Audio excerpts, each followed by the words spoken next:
Good morning बच्चों। आज हम आपको पाठ 15 काकस्य दूरदर्शिता यानी कौवे की दूरदर्शिता यानी पूर्व दृष्टि पढ़ाने जा रहे हैं। तो देखिए, ग्रीष्म काल आसीत्, गर्मियों के दिन थे। सर्वासु दिशासु सूर्यस्य प्रखरैः किरणैः तापस्य अत्यधिकमासीत्, यानी सभी दिशाओं में सूर्य का प्रकाश, उसकी किरणें का ताप अत्यधिक था। यानी सूर्य की गर्मी बहुत अधिक थी सभी दिशाओं में। सर्वे पशु पक्षिणः तीव्रत्वेन व्याकुलः आसन्, और सभी पशु पक्षी जो है इस तीव्र प्रकाश से व्याकुल थे। मतलब इतनी गर्मी की तपन तेज थी कि सारे पशु पक्षी व्याकुल हो उठे।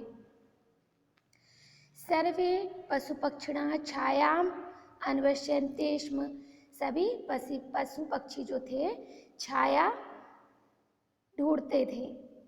केचन च प्राणिन छायाम प्राप्य विश्राम कुर्वन् अस्मि, यानी सभी प्राणी जो थे छाया प्राप्त करके विश्राम कर रहे थे। अस्मिन् भीषणे आतपे ग्रीष्मेण आकुलः एकः वायसः तीव्र पिपासया अतीव व्याकुलः आसीत्, और इस भीषण गर्मी के ताप से व्याकुल होकर एक कौवा बहुत तेज प्यास लगी उसे, और प्यास के कारण वह व्याकुल था। असो बराकः काकः जलस्य अन्वेषणे इतस्ततः अतीव भ्रमत्, और वह जो कौवा था तो वह जल प्राप्त करने के लिए इधर उधर घूमता रहा, लेकिन जल उसे प्राप्त नहीं हुआ।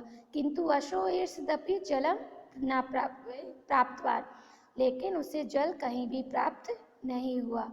असो पिपासितः काकः श्रन्त्वा एकस्य वृक्षस्य शाखायां छायाम् आश्रित अतिष्ठत्, और वह प्यास से व्याकुल कौवा शांत होकर एक वृक्ष की शाखा में छाया में आकर बैठ जाता है।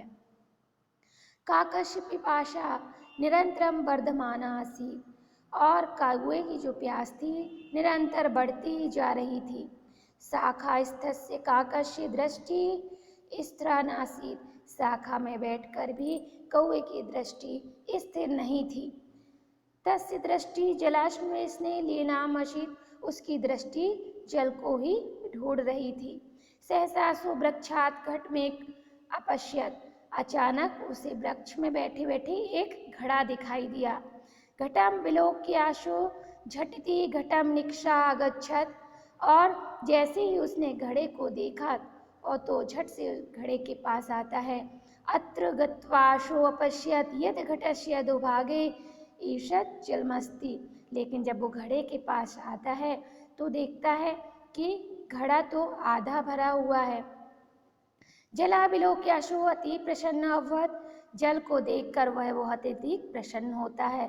किंतु जलम अति दूरे स्थिता स्थित, लेकिन जल जो है बहुत अधिक दूर था। असोबराक स्व चंचुनाम जलम पातुम असमर्थम आसीत्, उसकी चोंच जल पाने में असमर्थ थी। मतलब वो चोंच उस मटके में डालता, लेकिन वह जल प्राप्त नहीं कर पा रहा था।